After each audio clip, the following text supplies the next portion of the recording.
E hoje, contando com a presença ilustre do Oz mais uma vez, vamos falar um pouquinho sobre suporte e resistência.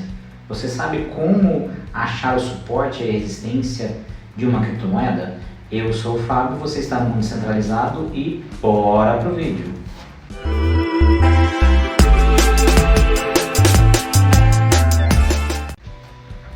Bom pessoal, vamos falar um pouquinho de suporte e resistência hoje. Parece uma coisa simples, mas é muito importante para definir pontos de entrada, tanto de long quanto de short.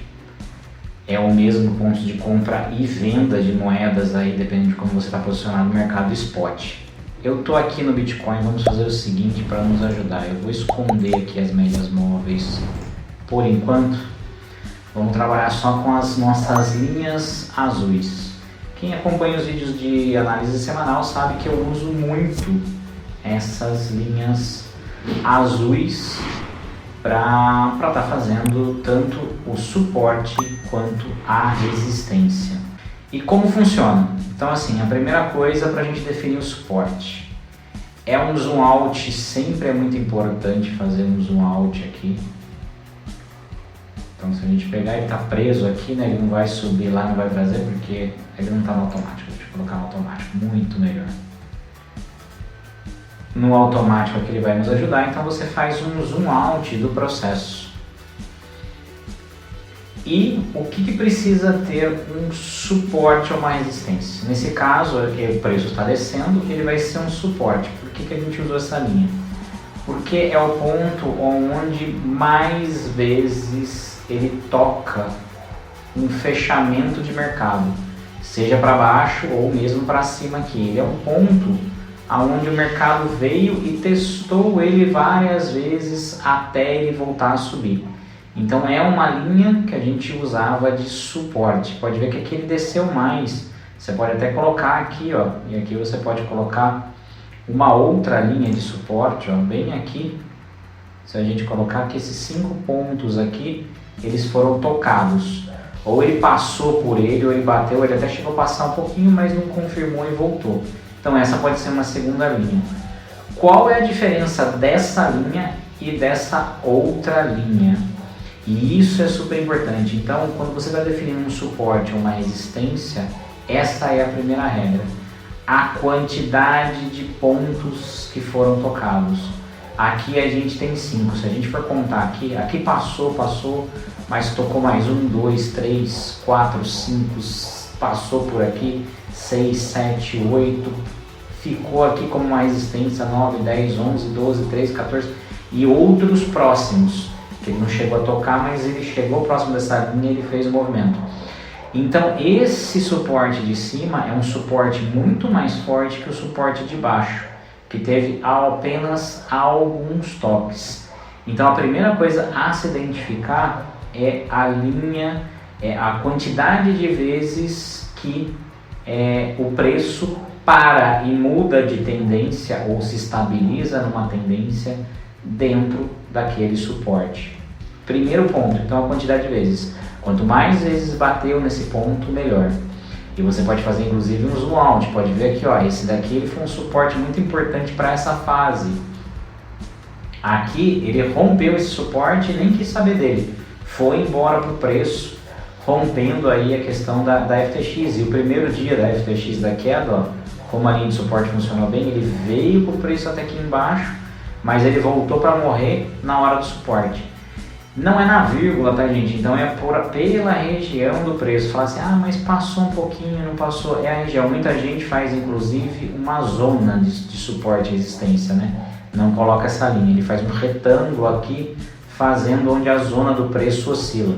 Que daí você consegue pegar até mais.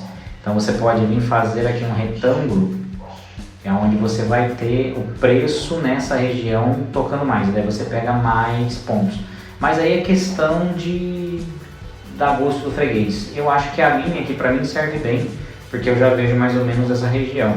Acabo não usando a questão do retângulo. Mas você pode fazer um retângulo, porque daí você faz um range aonde é essa zona de resistência ou suporte. Mesma coisa aqui, ó, a gente olhando, então ele começou a ser uma zona de resistência. Ele tocou algumas vezes aqui, então, e até aqui ele chegou antes da queda, ele chegou de novo aqui e mudou um pouco de tendência, aí ele teve o problema, onde ele estava ganhando fôlego para tentar subir, ele estava preso nesse canal. Então, é identificar a quantidade de pontos. E você pode ir dando zoom out até para ver quando o preço passou por ali, ele teve alguma coisa que ficou ou não.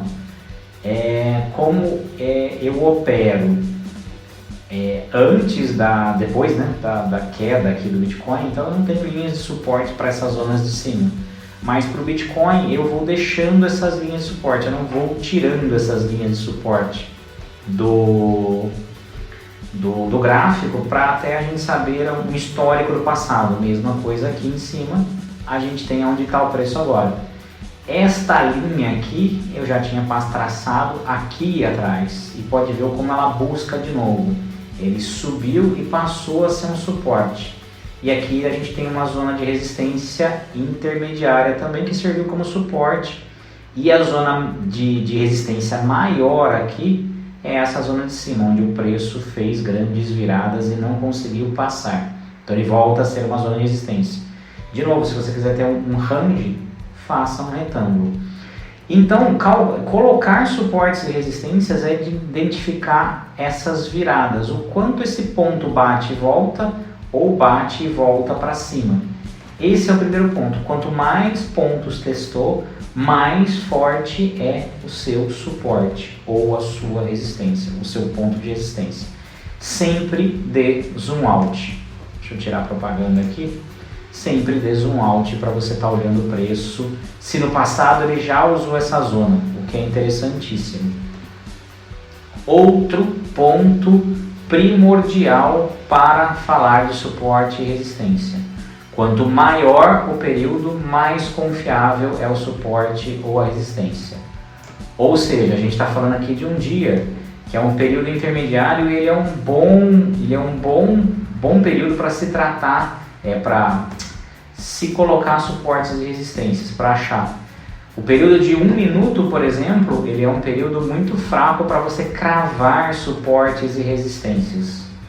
Se você pegar um gráfico de 1 minuto, você pode fazer ali para um scalping, mas ele vai servir só para aquele período, por algum período de horas. Ele não é algo para você estar olhando o preço a longo prazo. Quanto mais você colocar, e o TrendView é muito bacana, né? Porque se eu transformar aqui de dia para 4 horas, as minhas linhas de suporte, elas não somem, tá vendo? As mesmas linhas de suporte, e aí você consegue ver, olha como resistiu, passou, e passou muito rápido. Bateu aqui, subiu, e aí vem usando como suporte nessas últimas horas, e vai. Então, para traçar linhas de resistência e suporte, não usem períodos de tempo curto.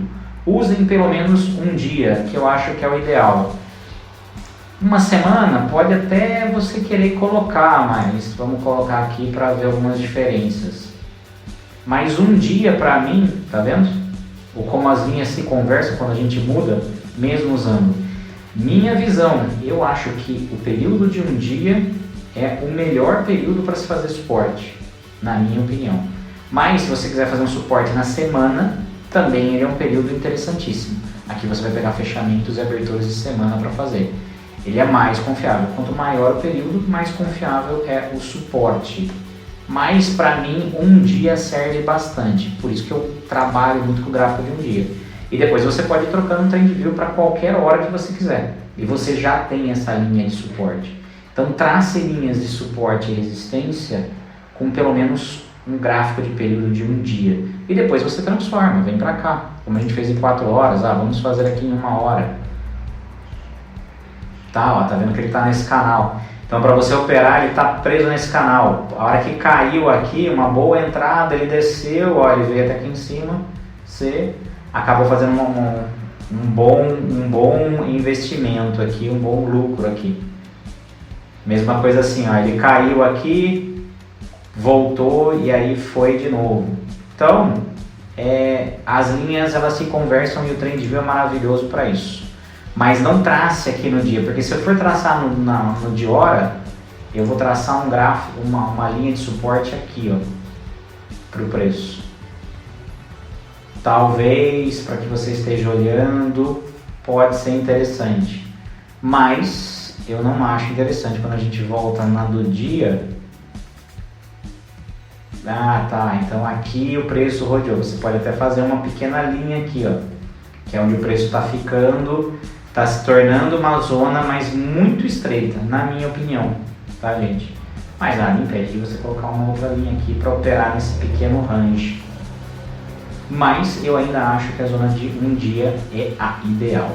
Voltando aqui para mim então, resistência e suporte não tem muito segredo para se colocar. A regra é, olhe quantas vezes o preço fez uma virada e ele se estabeleceu. Sempre procure olhar fechamentos, tá? E não a oscilação da vela. Quanto mais o fechamento ficar naquela parte é interessante. Óbvio que você vai usar alguns pontos de vela onde o preço bateu e voltou de pavio, mas sempre olhe isso. E quanto mais pontos tocou essa sua zona, mais confortável você está, mais seguro para operar nessa zona você tem. Quanto maior o seu período de tempo, também mais seguro para você estar olhando essas zonas. De novo, eu opero fazendo suportes e resistências de uma hora, de um dia, e depois eu vou transformando ali no TradingView para o gráfico, para a hora que eu quero naquele momento, para estar operando de maneira diferente ali, enxergando algo diferente, para estar operando dentro do dia. Pessoal, espero que vocês tenham gostado. Se você gostou, curte, compartilha, comenta, ajuda demais o canal, eu agradeço de coração. Não está inscrito, se inscreve aí. Por hoje era só, um grande abraço, fiquem com Deus. Tchau!